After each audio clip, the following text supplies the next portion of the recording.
So as you're sorting the laundry, you can either hand items to your child and see if they can pick out where they go based on the visuals you've put around, or you can tell them what it is and where to put it.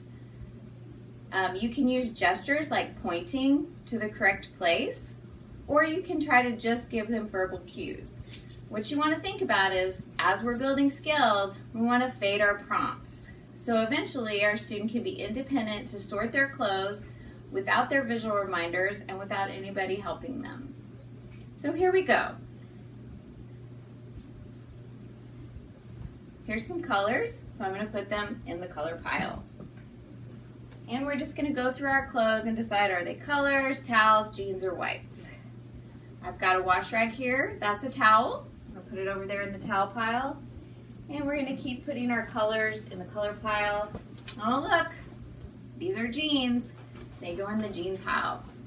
This is real world, people. These are my actual dirty clothes. So, because like you, I don't have time to make up things.